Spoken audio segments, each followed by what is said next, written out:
Oke, assalamualaikum warahmatullahi wabarakatuh. Waalaikumsalam warahmatullahi wabarakatuh. Baik, sebelumnya saya ucapkan terima kasih kepada kalian semua yang telah berkenan hadir pada kegiatan kali ini. Baik, sebelum kita mulai bimbingan kelompok ini, alangkah baiknya kita berdoa terlebih dahulu. Baik, berdoa dimulai.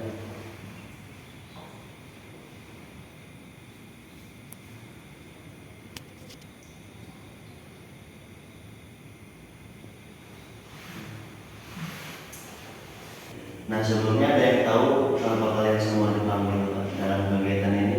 Tidak. Nah, jadi kegiatan pada kali ini yaitu adalah kegiatan bimbingan kelompok.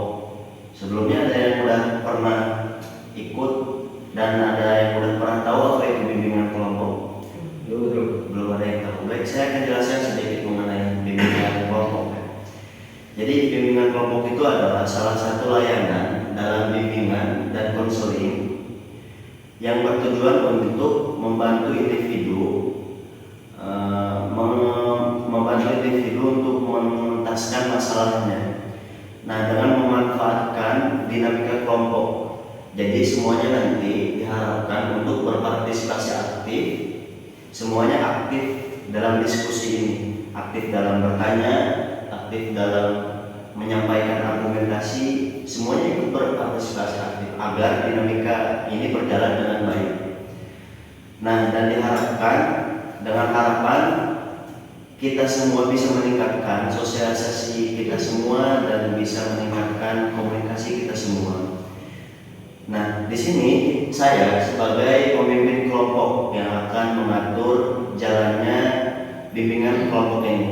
Nah, dan kalian ini di sini semua sebagai anggota kelompoknya.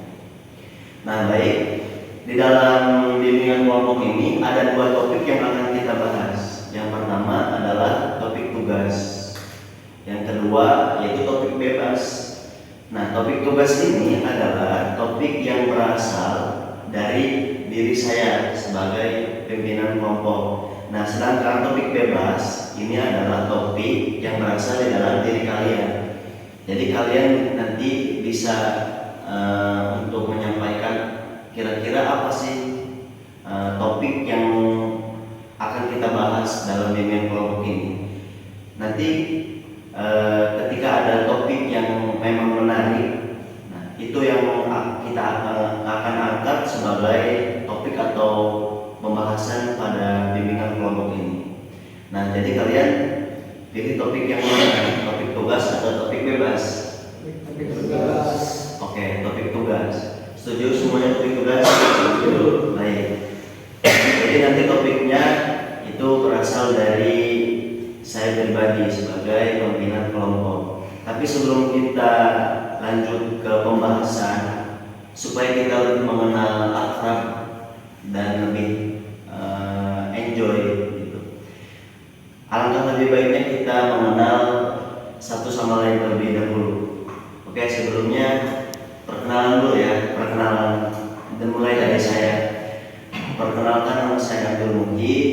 Di sini saya sebagai pimpinan kelompok. Nah, nanti kalian silahkan perkenalkan diri kalian dan sebutkan apa hobi kalian. Oke, dimulai dari yang sebelah kanan. Baiklah, perkenalkan, nama saya Raditya Pratama. Hobi saya bermain sepak bola. Baiklah, pergi ke mall beli boba. Perkenalkan, nama saya Muhammad Hadakolba. Hobi saya bermain futsal. Baik, perkenalkan, nama saya Tadung Hairul Wijana, biasa dipanggil Anu. Dan saya mempunyai hobi baca buku, biasanya buku sejarah. Perkenalkan, nama saya Azin Al-Bahi, yang biasa dipanggil Azin. Saya memiliki hobi membaca dan film Arab. Perkenalkan, nama saya Syafiq Al-Harub yang biasa dipanggil Sakti, dan saya mempunyai hobi main game apa saja itu. Perkenalkan, nama saya Muhammad Ahmad Ramadan, hobi saya membaca buku. Perkenalkan, nama saya Hafiz Al-Ferdale dan biasa dipanggil Hafiz, dan saya memiliki hobi menonton film dan berolahraga. Oke, jadi semuanya udah mengenal ya antara satu sama yang lain, udah saling mengenal. Ya. Oke, udah saling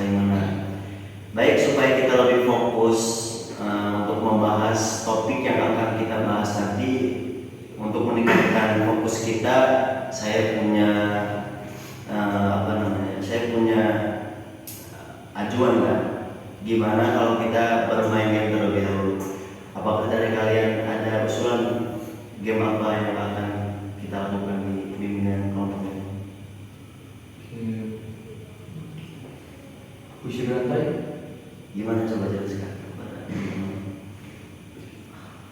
Saya. Iya, bisa. Gimana macamnya? Oke, jangan sebentar ya terus. Ini aja apa? Sambung kata. Jadi nanti setiap orang yang di sini apa namanya peserta kelompok ini nanti menyebutkan minimal 3 kata dan harus berurutan, harus nyambung juga. Jadi nanti bagi siapa yang kurang dari 3 kata ataupun di luar dari konteks, di luar atau bahasa kurang nyambung lah, nanti dikenakan akan mendapatkan hukuman. Gimana? Apa kalian setuju? Setuju. Baik, langsung saja kita mulai game ya. Sekarang tadi kita mulai dari sebelah kanan, sekarang kita mulai dari sebelah kiri. Ayo. Pada suatu hari, Ibu pergi ke pasar. Membeli nasi. bersama anak-anaknya. Lalu pulang naik Beca di jalan.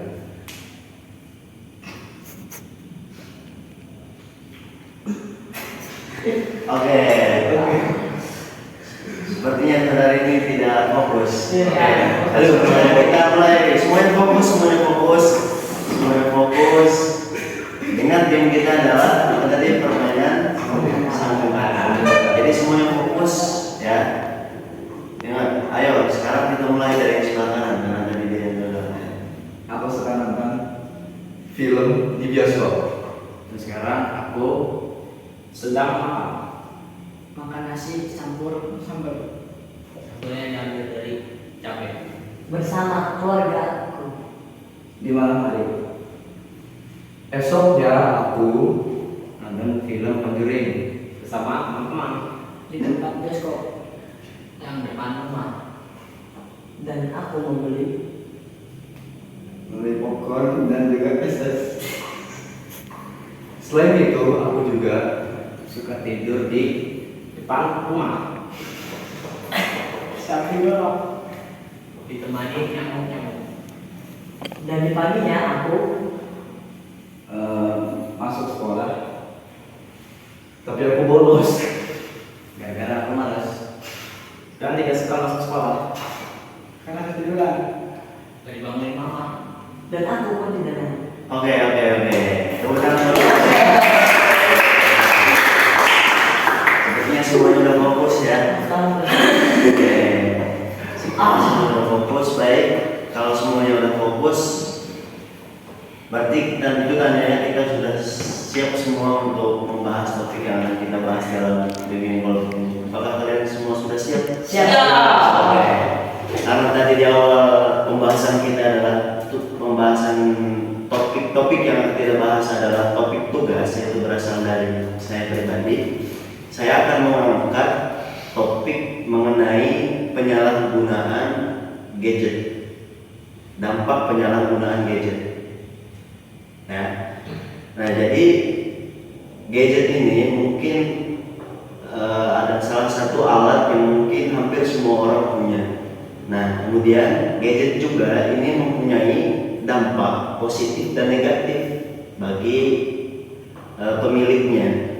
Nah, sekarang saya akan bertanya, apa sih dampak negatif dari penyalahgunaan gadget ini? Ya, silakan. Ya dilihat dari sekitar mungkin ini ya apa namanya, dampak negatifnya itu ada pada anak-anak yang membuat anak-anak ini kecanduan sama HP sampai akhirnya mereka lupa waktu dalam bermain HP itu. Ada yang lain? Menurut saya dampak negatif penyalahgunaan gadget adalah untuk para siswa adalah jadi siswa ini banyak yang menggunakan gadget untuk mencari contekan di AI ataupun di Brandy pada saat itu. Nah, itu akan berpengaruh kepada kecerdasan siswa tersebut. Nah, itu dia. Ya, ada yang lain? Ya, silakan. Kalau misalkan dilihat dari sekarang, dampak besarnya itu ada dampak internasional itu cybercrime. Kalau misalkan kita tahu banyak penjualan narkotika, bahkan organ, penjualan manusia itu lewat perantara antar benua. Perantaranya itu lewat komunikasi gadget, bisa laptop, bisa HP dan sebagainya. Bahkan penipuan dari antar benua itu dengan perantaranya gadget. Jadi itu dampak besar. Ya, argumentasinya sangat bagus. Ada yang lain? Baik, setelah kita mengetahui dampak negatif dari penyalahgunaan gadget ini, gadget juga kan memiliki dampak positif. Nah, sekarang apa sih dampak positif dari penggunaan gadget ini? Mungkin salah satu dampak positif kita untuk menggunakan gadget adalah kita bisa membeli barang dengan cepat tanpa harus pergi keluar rumah, dan salah satunya kita bisa berkomunikasi dengan orang luar negeri. Udah, mungkin itu saja. Ya, ada yang lain? Ya, dampak positifnya khususnya bagi para siswa adalah bisa mendapat ilmu yang lebih banyak.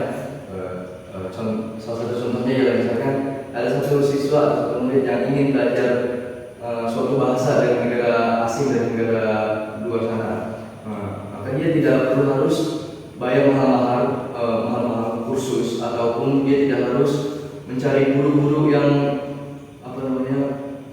yang susah gitu untuk ditemukan. Jadi dia hanya perlu membuka gadget, banyak aplikasi di gadget, di HP yang mana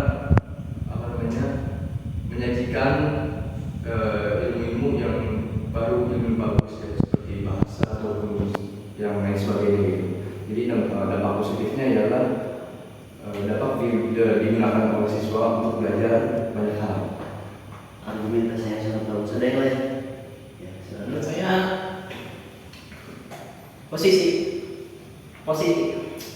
positif dari gadget bukan hanya untuk belajar, juga untuk pendidikan, tapi saya juga untuk beri lapangan pekerjaan bagi orang-orang di luar sana. Seperti halnya Gojek, Grab, dan lain-lain.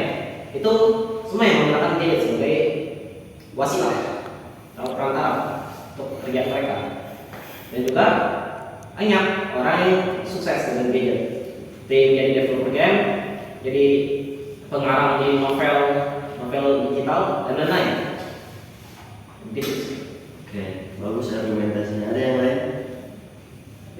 Ya mungkin di samping bisa bikin lupa waktu, kan di gadget juga ada banyak fitur-fitur yang sebagai pengingat waktu bagi kita.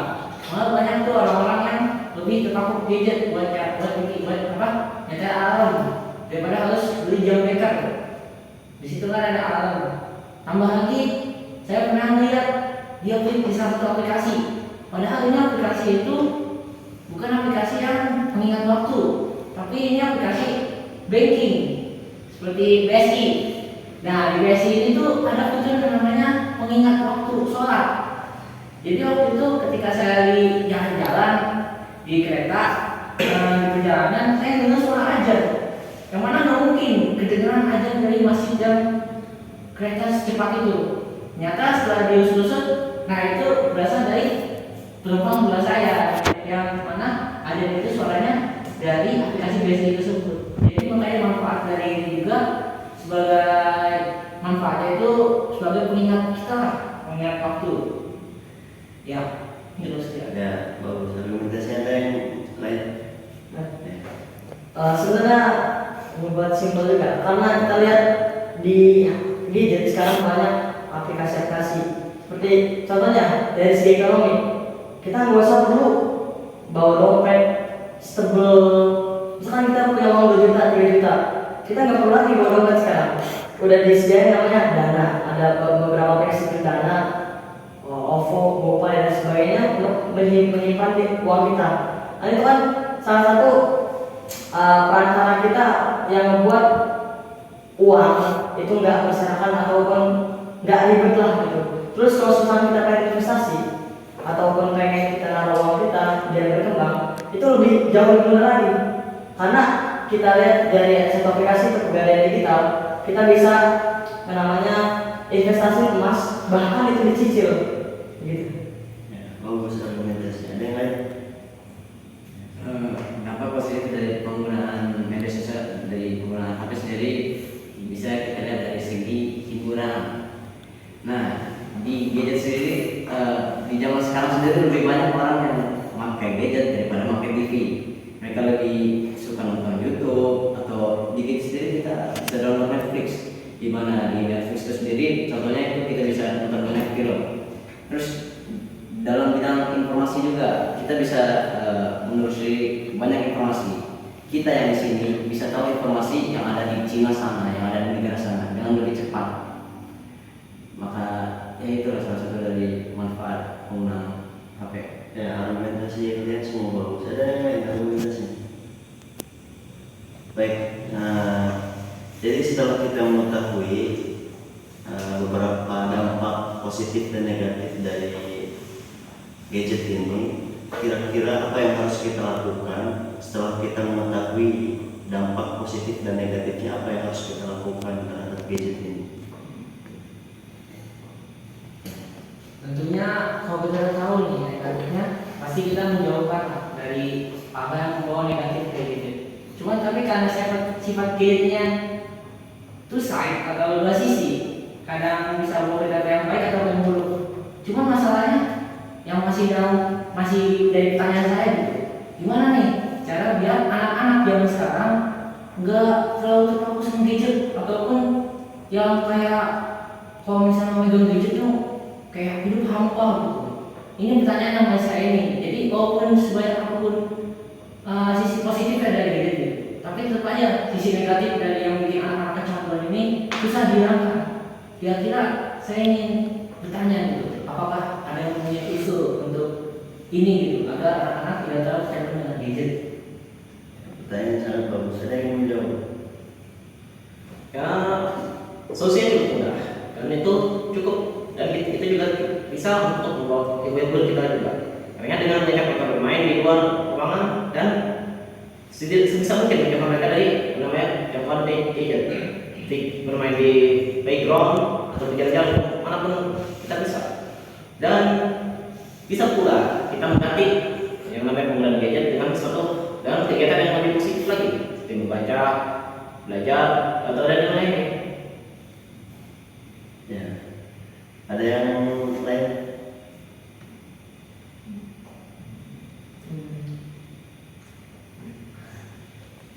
Ya. Silakan. Mungkin ada usul lagi dari saya itu edukasi. Dan di sini peranan orang tua sangat penting karena melihat jika ada anak-anak yang kecanduan dalam penggunaan gadget, itu pokok masalah pertama itu mungkin dia dari dulu dari kecil itu udah kebiasaan dengan gadget. Nah dari itu kenapa peran orang tua sama anaknya untuk ngawasin dan mengontrol penggunaan gadget itu sangat penting. Jadi ya, peran orang tua untuk memberikan edukasi dan mengontrol waktu penggunaan gadget dari dia kecil sampai dia besar, supaya agar anak-anak ini tidak sampai kecanduan dan bahkan menggunakan gadget secara tidak bijak. Penggunaan gadget ini dengan cara negatif. Bagus argumentasinya. Ada yang lain? Ya, setelah kita mendengar pembahasan yang kita bahas dalam bimbingan kelompok ini, siapa yang ingin mengambil kesimpulan dari awal pembahasan hingga akhir? Yang ingin mengambil kesimpulan? Ya. Baiklah, setelah kita membahas tentang baik dan buruk dari penggunaan gadget ini, yang harus kita lakukan adalah menggunakan gadget dengan sebijak-bijaknya mungkin. Karena yang harus kita ketahui adalah pada hakikatnya baik dan buruknya penggunaan gadget itu kembali lagi kepada penggunanya. Jika pengguna itu menggunakannya untuk sesuatu yang baik, maka akan baiklah penggunaannya. Akan tetapi jika ia menggunakannya dalam keburukan, maka tentu akan keburukan pula yang akan dia dapatkan. Ya, mungkin hanya ini ya pembahasan yang kita bahas dalam bimbingan kelompok ini. Saya ucapkan terima kasih kepada kalian semua yang telah ikut berpartisipasi aktif dalam bimbingan kelompok ini. Selanjutnya kira-kira kita kapan nih akan melakukan konseling kelompok lagi? Mungkin kalau Dengan kelompok lagi. iya dulu kayak Baik. Dan terima kasih kepada kalian semua atas waktunya dan partisipasinya. Mungkin pembahasan topik bimbingan kelompok ini cukup sampai di sini. Kita akhiri saja sampai di sini dan saya ucapkan assalamualaikum warahmatullahi wabarakatuh.